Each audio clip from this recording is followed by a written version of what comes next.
problem ovog sveta nisu neobrazovani ljudi koji se rukovode svojom intuicijom u životu. Paradoksalno, ali problem ovog sveta su upravo obrazovani ljudi. Ljudi koji su naučeni da ne misle svojom glavom, već onim naučenim gradivom iz knjiga.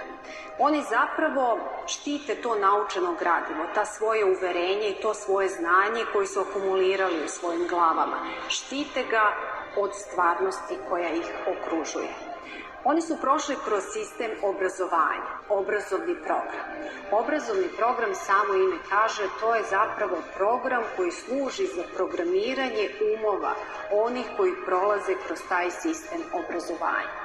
Kada programirate ljude na taj jedan način, kada im usadite to određeno mišljenje, oni se zapravo identifikuju sa tim naučenim znanjem i po cenu svog života branit će to mišljenje od drugačijeg mišljenja.